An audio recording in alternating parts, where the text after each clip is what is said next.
लिए वो धन ही पर्याप्त है। जो धन तुमने लिया है तुम्हें किसी दूसरे दुश्मन की जरूरत नहीं, वो धन ही तुम्हारा सर्वनाश कर देगा, देख लेना। ये भूमि है, जैसे एक दाना फेंको तो सैकड़ों दाना पैदा कर देती, इसे कर्म भूमि कहते हैं। तुम्हारा कर्म बहुतायत होकर तुम्हें फल देगा, अच्छा या बुरा, जैसा कर्म किया है विश्व तुम्हें सम्मान देगा। यदि तुम विश्वेश्वर भगवान श्री हरि का नाम जप करोगे, उनका आश्रय। पर ये मार्ग ही किसी को नहीं समझ में आता। या कभी किसी को पानी नहीं पिलाया तो एक बूंद पानी नहीं मिलेगा तुम्हें। ये कर्म भूमि है।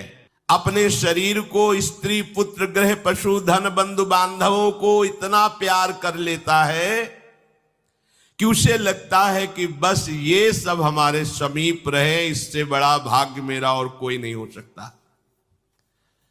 अब इनके पालन पोषण की चिंता में इसका हृदय जलता रहता है। दुर्वासना से दूषित हृदय होने के कारण इसके हृदय में ज्ञान नहीं होता। परिवार का पोषण करने के लिए पाप करने लगता है, मनमानी आचरण, जैसे धन आवे वैसे।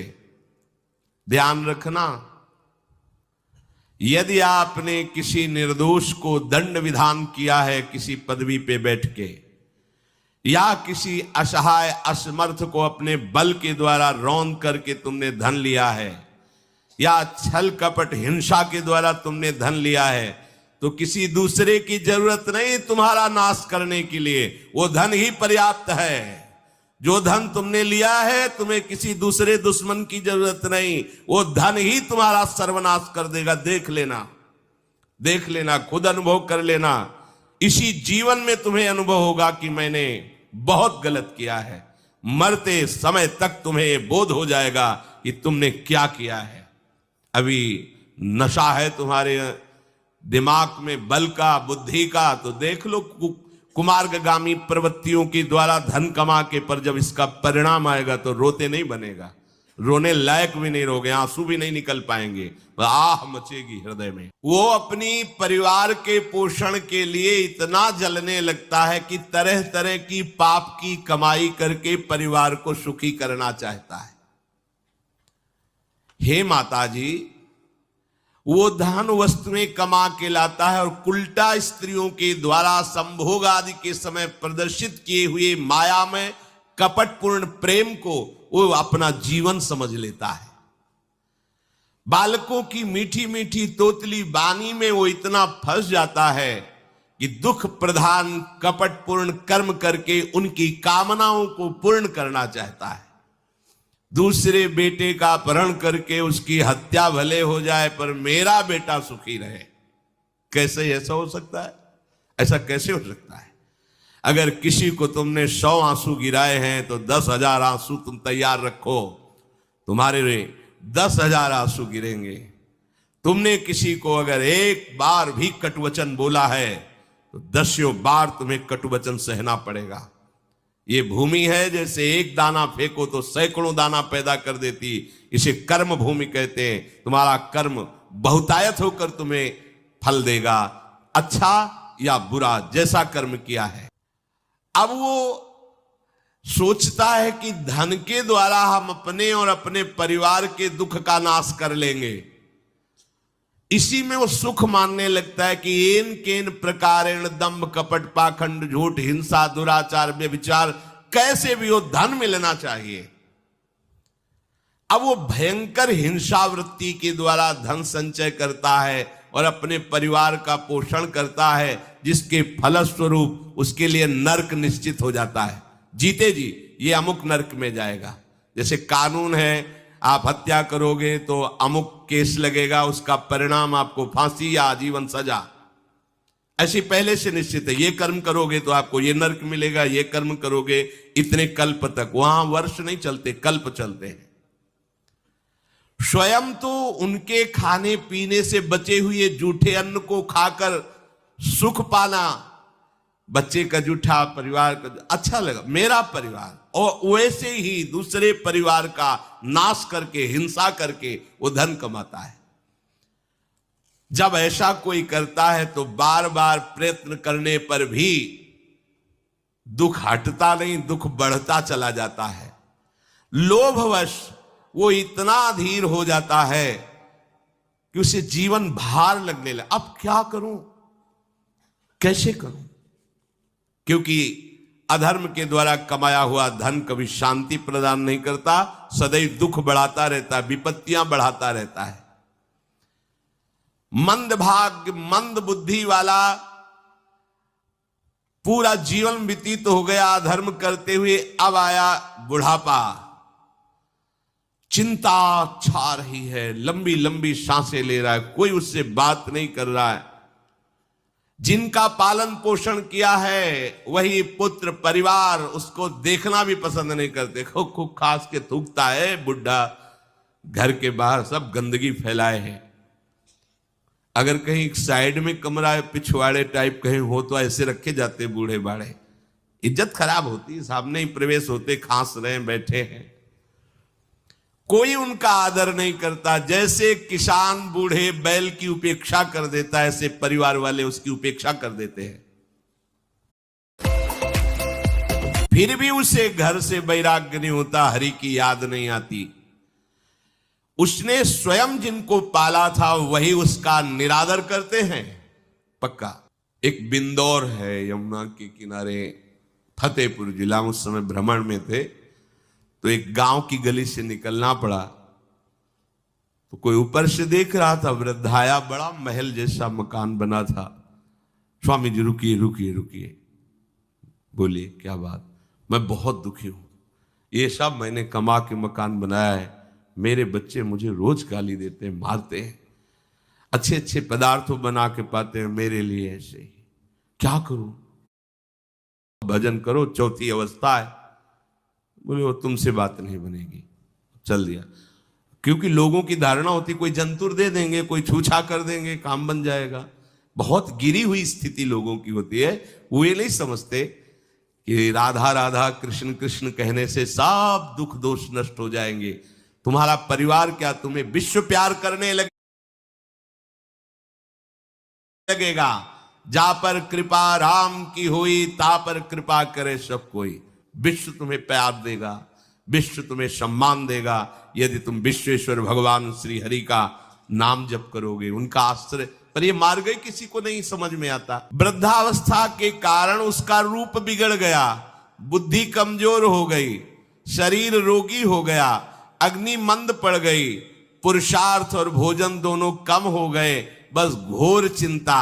अब पता ही नहीं चल रहा, सोच निकल गई, पड़ा है उसी गंदगी में। जब वो रो रो के कहता है ऐसा, तो पीटते हैं घर वाले, हमने देखा भी, पीटते हैं, पड़े पड़े हकता है, भरपूर भोजन नहीं देते, हगेगा कौन, फेंकेगा इसका, कैसी दुर्गति हो। इसमें जो शब्द लिखा है, आस्तेव मत्योपन्यस्तम गृहपाल इवाहरन, गृहपाल कहते कुत्ते को, कुत्ते की भांति वो सबके अपमान सहता रहता है और रूखे सूखे टुकड़े खाकर जीवन निर्वाह करता है, फिर भी उसे भगवान की याद नहीं आती। मृत्यु का समय जब निकट आता है तो वायु उत्क्रमण से इसकी पुतलियां चढ़ जाती हैं, श्वास प्रश्वास की नलिकाओं में वायु आना जाना रुक जाता है, कफ भर जाता है। अब इसे श्वास लेने में भयानक कष्ट होता है, कंठ में घुरघुराहट, पर उसका मोह उन्हीं अपने बच्चे, परिवार, घर, शब्द, ये सब छूट जाएगा। बड़ी दुर्गति है। अंतिम समय क्या सोच रहा है, ये पत्नी छूट जाएगी, बेटे छूट जाए, और बेटों ने क्या उनके साथ व्यवहार किया, ये मोह है, ये मेरा कमाया हुआ मकान कैसे छोड़ सकता हूं? तो छिपकली बन के आना, इसी मकान में रेंगना। पक्का आपका अंतिम फाइनल आपका चिंतन होता है, आपका चिंतन वही बनेगा जो जीवन भर आपने किया, उसके परिणाम में बंधु बांधव आकर घेर लेते और मनाने लगते हैं कि अब जल्दी मर जाए, भगवान उठा लें इसे। मृत्यु पाश के वशीभूत महान कष्ट को भोगता हुआ अपने परिवार का चिंतन करता है। वो मूड ये भी नहीं सोच पा रहा कि अगर अंतिम समय कृष्ण बोल दूं, राधा बोल दूं तो काम बन जाए। कुटुंब का भरण पोषण और मोह में लगा हुआ यमराज के दूत आते हैं, मार मार के उसके प्राणों को खींचते हैं। वो तो मार वही जानता है जिस पर सोचता कौन है, विवेक है नहीं, इसलिए सोच काम नहीं करती। भयंकर रोष युक्त नेत्र वाले, जिनके देखने से पेशाब छूट जाए। तभी तो आप देखो मरने वाले का शौच और लघु शंका सब छूट जाती है देखने मात्र से, इतने वो भयानक है। वो देखकर भय के कारण मलमूत्र त्याग कर देता है। सा दृष्ट्वा त्रस्त हृदय स्रकन मूत्रम विमुंचति। इतना भयावह स्वरूप होता है उनकी घुड़क, और उनकी मार की टट्टी पेशाब सब छोड़ देता है। यमदूत उसे भयंकर यातना देते हुए प्राण खींचते हैं। अब ये तो वही जानता है जिसके खींचते हैं। बाहर वाले सब घेरे बैठे हैं, कोई एक बार भी नाम नहीं बोला। अगर एक बार बोल देता राधा तो भाग जाते यमदूत और वो बच जाता। पर यह सौभाग्य तो जिसने जीवन में धर्म किया है, कहीं ना कहीं भगवद आश्रय लिया, उसको ये मिलता है। जैसे कोई घोर अपराधी को सिपाही बांधकर ले जाते हैं, उसी प्रकार रस्सी में बांधकर बलात् उसको यमलोक की लंबी यात्रा कराती है। रास्ते में पिटाई, घुड़कियां, उसे प्यास लगती, पानी नहीं दिया जाता, तपती हुई भूमि पर चलाया जाता है। कुत्ते नोचते हैं, व्याकुल हो उठता है। भूख प्यास उसे बेचैन कर दी। पर यहां किसी की भूख नहीं मिटाई तो तुम्हें रास्ते में भोजन नहीं मिलेगा। यहां कभी किसी को पानी नहीं पिलाया तो एक बूंद पानी नहीं मिलेगा तुम्हें। ये कर्म भूमि है। दावानल जैसी दहकती हुई भूमि पर उसे चलाया जाता है। भी आगे बढ़ने की सामर्थ्य नहीं होती, मूर्छा जाती है। मार मार के उसे चेतना में लाते हैं यमदूत, फिर घसीटते हैं। महान दुख में अंधेरे मार्ग से अत्यंत क्रूर यमदूत उसे यमपुरी को ले जाते हैं। कितना मार्ग? 99,000 योजन मृत्यु लोक से। यह ऐसे नहीं कि कोई गप लिखी हुई है, नहीं नहीं। अब जैसे तिहाड़ जेल है, अब जानते ही नहीं तो क्या जानोगे? कहां तिहाड़ जेल? जाओ देखो जाके। आजीवन कारावास, कैसे बड़े कठोर कठोर, जैसा अपराधी वैसा दंड विधान। यहां थोड़ी दया है क्योंकि हृदय है, वहां हृदय नहीं है। वहां हृदयहीन शासक तुम्हारे पीछे लगाए जाएंगे। हृदय ही नहीं है, बस एक एक कर्म का हिसाब। जब हमने पढ़ा था पहली बार तो होश उड़ गए थे। जो यहां दूसरे का मांस खाते हैं ना, कोलू में पेरे जाते हैं। कोलू जैसे गन्ना नहीं पेरा जाता, लगा दिया कोलू में पेरे जा रहे। मरना है नहीं, सोचो कितना कष्ट। फिर इसके बाद समसी से मांस नोच कर उसे खवाया जाता। होश में हो जाओ। 99,000 योजन का मृत्यु लोक से यमलोक का मार्ग है, लिखा हो 99,000 योजना नाम सहस्राणी नवतिम नवचाध्वन त्रिभिर मुहूर्तैर द्वाभ्याम वा नीता प्राप्नोति यातना। एक योजन का मतलब 4 कोश, 99,000 योजन। इतने लंबे मार्ग को 2 या 3 मुहूर्त में तय करना, दौड़ा के 2 या 3 मुहूर्त, बहुत कम समय। फिर वहां पहले से तय, इसको इस नरक में डालो, इसको इस नरक में। वहां इतना समय, थोड़ी भीड़ लगी है। जैसे अपने एक फोड़ा हुआ तो अपने इतने कष्ट समझते, अस्पताल जाओ देखो चीख लगी, किसी पैर टूटा, किसी कुछ, ऐसे वहां सब हिसाब हो रहा है।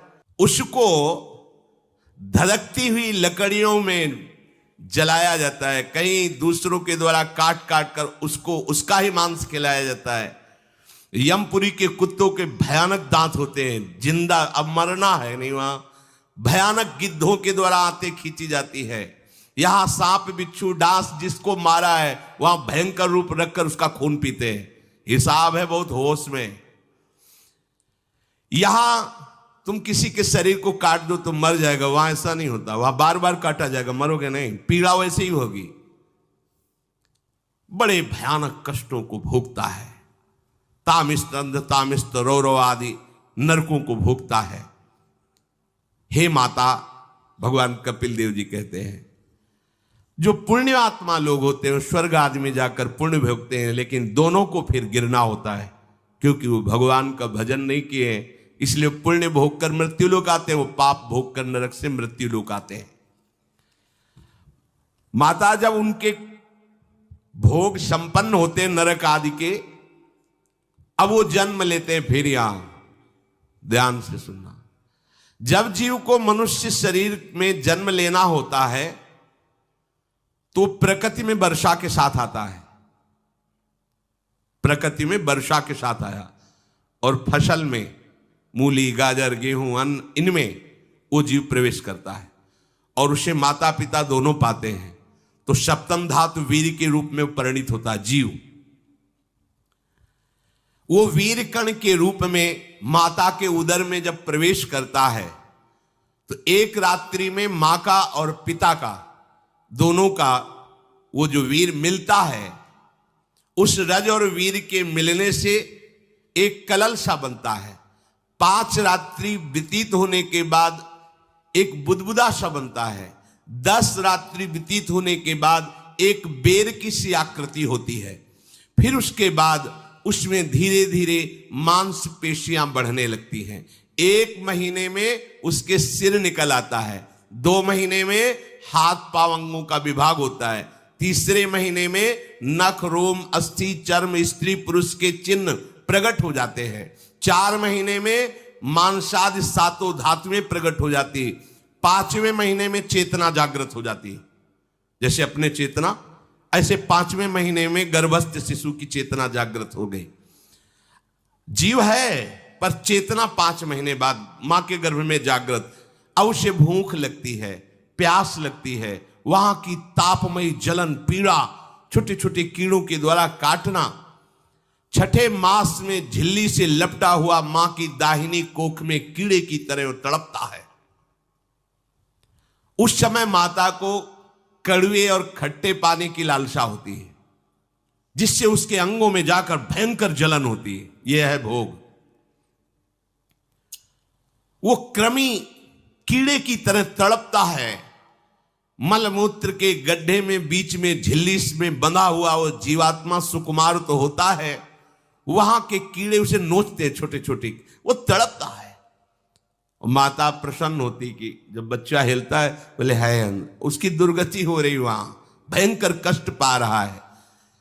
ऐसा क्लेश होता है कि क्षण क्षण में बेहोश होता रहता है। माता के खाए हुए कड़वे, तीखे, गरम, नमकीन, रूखे, खट्टे, यही पदार्थ पाने की इच्छा होती है माता, क्योंकि उसको भोग भोगना है। उसके कोमल शरीर में भयानक पीड़ा होती है जब माता ऐसे पदार्थ खाती है। गर्भाशय की झिल्ली में लिपटा हुआ, आंतों और मलमूत्र से घिरा हुआ सिर, पेट की और पीठ और गर्दन एक कुंडलाकार, ऐसे कंकण जैसा, ऐसी आकृति गर्भस्थ शिशु की होती है। पिंजड़े में बंद पक्षी के समान पराधीन, ना तो वो हिलडुल सकता है ना बोल सकता है, बड़ा असमर्थ दुख को भोग रहा है, चेतना पूरी है। इसी समय भगवान द्रवित होकर उसे ज्ञान देते हैं, गर्भस्थ शिशु को, सबको। जे उसे ज्ञान होता है तो सैकड़ों जन्म के कुकर्मों से याद आते हैं, सैकड़ों जन्म के। ओहो, ये मेरे कर्म का ही फल, मैंने ऐसे कर्म किए इसलिए दुख भोग रहा हूं। बेचैन हो जाता है, कैसे निपट पाऊंगा, सैकड़ों जन्म के कर्म जमा है। अब महान अशांति उसके हृदय में, उस शरीर में भयंकर पीड़ा। कुंडलाकार शरीर है, हिल भी नहीं सकता है, बस कीड़े काटते, बड़ी तड़पन, बड़ी जलन, भूख प्यास की जलन। अब एक और भयानक जलन हुई, उसे स्मरण हो जाता है कई जन्मों के, सैकड़ों जन्मों के पाप कर्मों का। 7वां महीना आरंभ हुआ कि ज्ञान का उन्मेष हो गया। अब प्रसूति वायु उसे चला रही है, तड़पता है वो। सप्त धातु में स्थूल शरीर से बंधा हुआ वो जीव भयभीत होकर के पुकारता है, अगर कोई भगवान है तो एक बार मुझे यहां से निकाल दे। वो विनय करता है भगवान से, कोई अगर भगवान है जिसने मुझे इस बंधन में डाला है, एक बार निकाल दे, यहां से जाके केवल भजन करूंगा, जाके केवल भजन करूंगा। जीव कहता, जंतुरुवाच, हे प्रभु मैं बड़ा अधम हूं। ये ज्ञान भगवान की तरफ से गर्भस्थ शिशु को होता है। देखो, स्वयं वो इतना कष्ट पा रहा है, फिर जब आप गर्भ हत्या करते हैं तो आपका पाप कितना बड़ा होगा, सोचो। सब माताओं से विनय है, संयम से रहो, सावधान रहो। ये हत्या ऐसी नहीं कि तुम्हारे दान पुण्य से क्षमा हो जाएगी। ये जो भ्रूण हत्या है, गर्भ हत्या है, बहुत बड़ा पाप है। आप लोग अज्ञान के कारण इसको ध्यान नहीं देते, इसे खिलवाड़ समझते हो। कितना ज्ञान है। बेटी ही मां है, बेटी ही बहन है, बेटी ही पत्नी बनती है, बेटी ही किसी के जीवन को धारण करने वाली बनती है। और आपने गर्भ में देख लिया बेटी है, तुम स्वयं मां होकर उसका साथ दे रहे हो, उसका नष्ट करने के लिए। हमारी तो बात ही समझ में नहीं आती, क्या बुद्धि भ्रष्ट हो गई।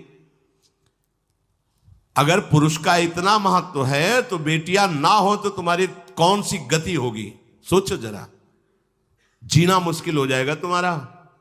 तुम पुरुष किस काम के रह जाओगे। तुम्हारा अर्धांग काट दिया जाए तो तुम कैसे होगे। ये स्त्री स्वरूप अर्धांग है। जिस घर में मां बहन नहीं है, स्त्री स्वरूप नहीं, श्मशान जैसा वो होता है। ध्यान दीजिए, ये बहुत बड़ी गलती है जो अपनी बेटियों की हत्या करते हैं। और ये वो पाप है जो अक्षम्य अपराध है। स्त्री हत्या करना शास्त्रों में बहुत बड़ा पाप कहा गया है। फिर वो तो बच्चा है, बिल्कुल नहीं। जिनसे हो गया है, श्रीमद् भागवत का सप्ताह मूल संस्कृत से सुनो और भगवान से प्रायश्चित प्रार्थना करो कि हे नाथ, भूल से गलती हो गई, दूसरा कोई उपाय नहीं। ध्यान से समझ लीजिए, तुम्हारे भ्रूण हत्या, गर्भ हत्या के पाप को नष्ट करने में एकमात्र श्रीमद् भागवत समर्थ है, दूसरा कोई नहीं। कोई दान पुण्य तीर्थ स्नान तुम्हें क्षमा नहीं कर पाएगा। यह ऐसा महापाप है। अगर हृदय में जलन करके और मूल संस्कृत के द्वारा पूरी 7 दिन में भागवत श्रवण की जाए नियम से, तो भागवत समर्थ है, इस हत्या के पाप से भी आपको मुक्त कर देगी। जिनके ऐसे हत्या हो गई हो करवा लो, नहीं तो बुद्धि आगे भ्रष्ट करके तुम्हें हरि गुरु से विमुख कर देगा। ये पाप ऐसा नहीं कि तुम्हें 2-4 माला घुमाने से क्षमा हो जाएगा। ये महत अपराध है। सबकी समझ में नहीं आता, समझ जाओ, नहीं तो आप जहां भी हो वहीं से भ्रष्ट कर देगा। ये अपराध नष्ट नहीं होगा, श्रीमद् भागवत की कृपा से नष्ट हो जाएगा। यह हमें बहुत विश्वास है। श्रीमद् भागवत सप्ताहिकी यह है ही महामहिम। प्रेत योनि को प्राप्त धुंधकारी को सीधे भगवत पार्षद स्वरूप देकर परम पद में आरूढ़ कर दिया। केवल 7 दिन की मूल संस्कृत एक भी श्लोक नहीं छूटना चाहिए। अगर सप्ताहिकी का पारायण हो तो इस भ्रूण हत्या, गर्भ हत्या से भी निवृत्ति मिल जाए।